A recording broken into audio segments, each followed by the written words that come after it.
Joseph, the young man.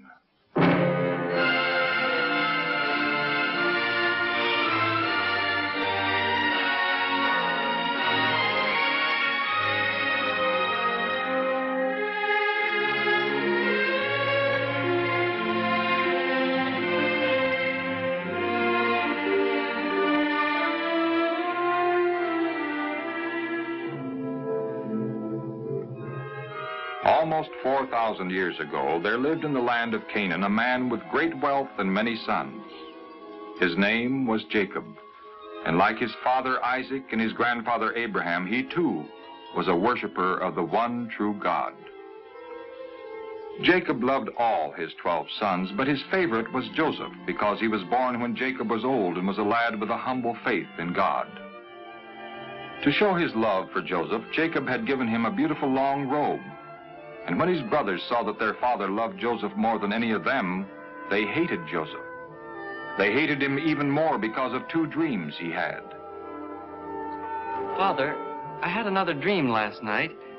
A dream even more strange than the one before, where my brother's bundles of grain bowed down to my bundle. What was it, Joseph? Well, this time, the sun, the moon, and 11 stars were bowing down to me. What's the meaning of this dream? Am I, your mother, and your brothers all to bow down to the ground to you? Dreams were not taken lightly in those days, for God sometimes revealed his plans to people in dreams. So Jacob kept in mind what Joseph had said. But his brothers were so jealous of him, they secretly wished they were rid of him once and for all.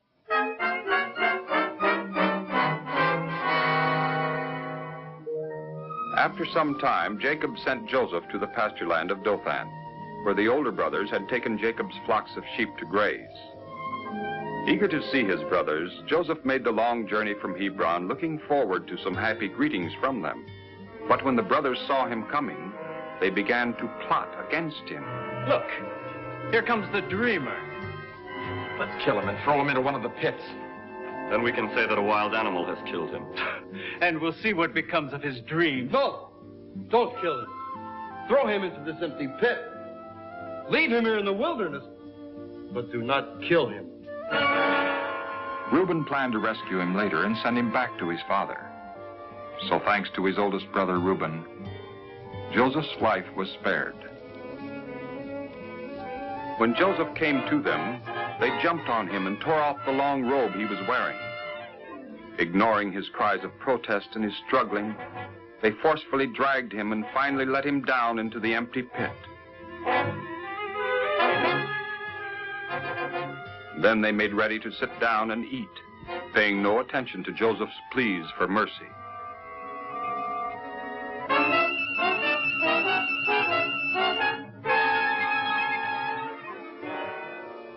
Look, here comes a caravan.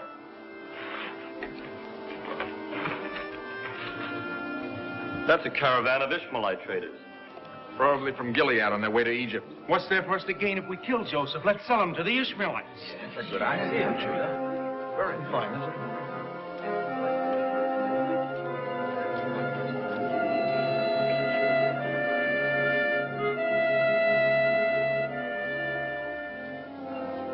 So 2 of the brothers hurried out to greet the leader of the caravan, while the others went back to the pit to get Joseph out.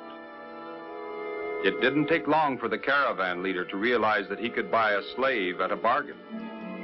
Unaware of the fate awaiting him, Joseph was glad to be brought out of the pit.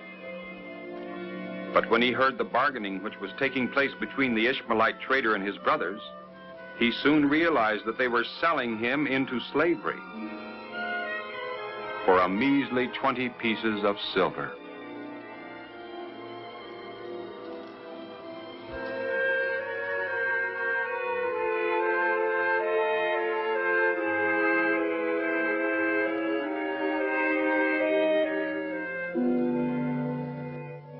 Torn from his father's home and sold as a slave by his brothers, Joseph was left with but one hope and comfort: God, in whom he trusted. And Joseph's brothers dipped his robe in goat's blood and brought it to their father, saying, "We found this. See whether it is Joseph's robe or not. It is Joseph's robe. Joseph. A wild animal that's torn into pieces. Joseph!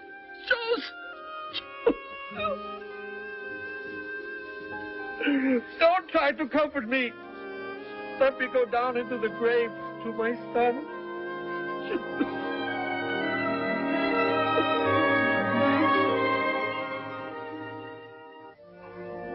But as in the past, so also in slavery, God was with Joseph. He was sold to a kind and wealthy Egyptian named Potiphar, who was an officer of Pharaoh, the ruler of Egypt. And when Potiphar saw how faithful and honest Joseph was, and how the Lord was with him and blessed him in everything that he did, he made Joseph the overseer of his house and all that he possessed. And on account of Joseph, the Lord blessed everything that Potiphar had. But before long, Potiphar's wife tempted Joseph to sin with her. And when he would not agree to any of her evil suggestions, she plotted how to get revenge. So when she told her husband lies about Joseph, Potiphar believed her and ordered Joseph to be thrown into prison. This was unjust punishment. But Joseph remembered how God had brought him through other misfortunes, and he continued to trust in God's plans for him.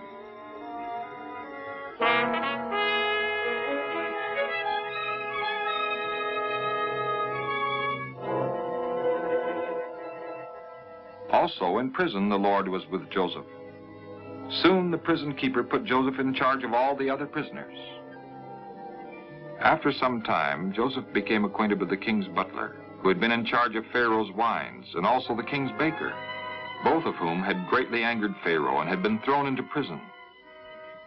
Why do you look so gloomy today? We have had strange dreams.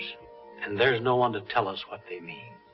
Isn't God the only one who can tell us what they mean? But why don't you tell me what you dreamed? In my dream, I saw a grapevine, and the vine had 3 branches.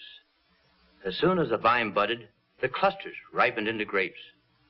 And Pharaoh's cup was in my hand.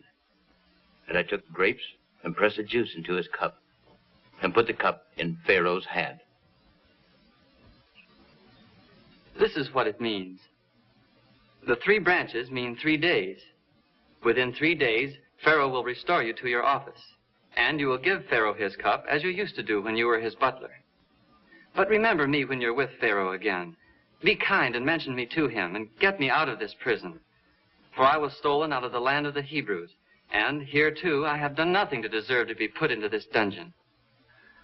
When the baker saw that the meaning of the butler's dream had been a good one, he said to Joseph, "I also had a dream."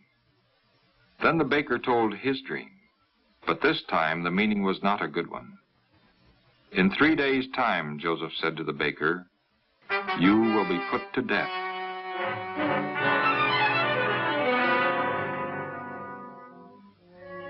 Everything happened just as Joseph had predicted. After 3 days, Pharaoh celebrated his birthday, and the baker was condemned to death, and the butler was restored to his former position. However, the butler forgot all about Joseph, and Joseph had to remain in prison for 2 more long years.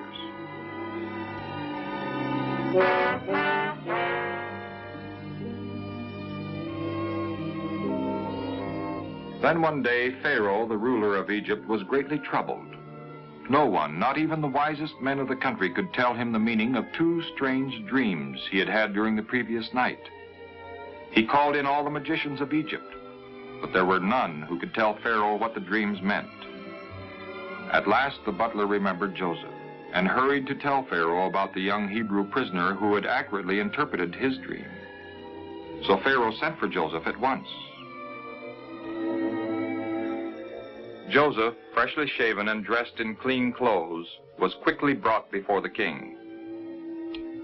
I have heard that when you hear a dream, you can tell what it means.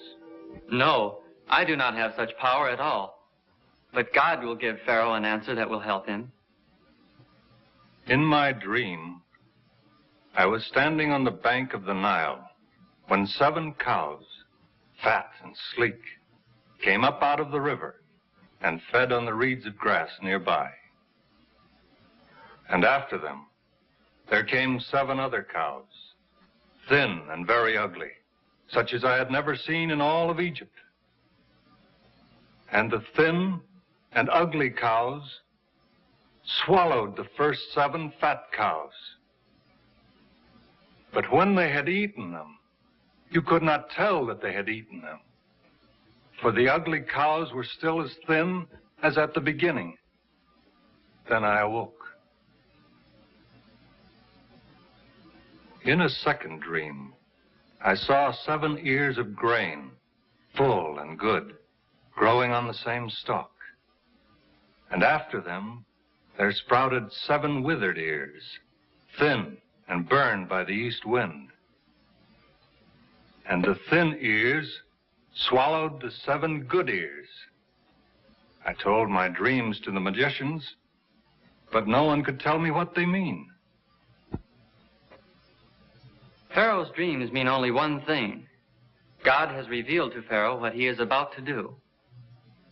The 7 good cows are 7 years, and the 7 good ears are 7 years. You see that the 2 dreams have the same meaning. The 7 lean and ugly cows and the 7 empty ears mean 7 bad years, 7 years of famine. It is as I told Pharaoh. God has shown Pharaoh what he is about to do. There will come 7 years of great plenty throughout all the land of Egypt. Then 7 years of famine will consume the land. And that famine will be so severe that people will not remember all the food there had been in Egypt. The fact that Pharaoh has had 2 dreams shows that God has fully decided to do this, and that he will do it soon.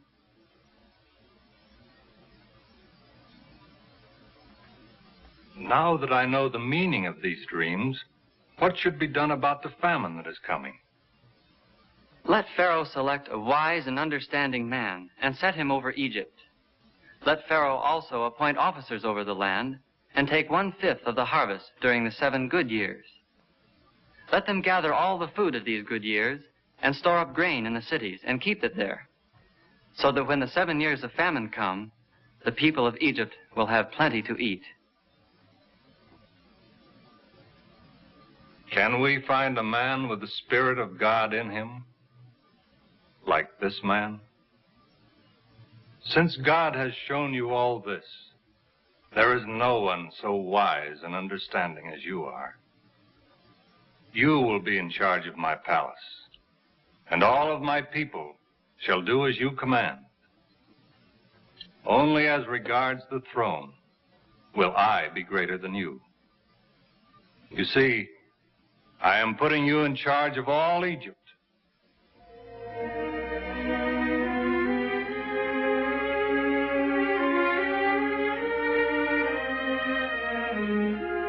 So at last God's purpose in bringing Joseph down into Egypt was becoming clear. Overnight, this God-fearing young man had risen from prisoner to prime minister, from slave to second in command of all Egypt. And now he began to see how God had chosen him to save many people from death by starvation, perhaps also his own people. And God had an even greater purpose than bringing Joseph to a position of leadership in Egypt. He was preparing for himself a people from whom the Messiah was to come.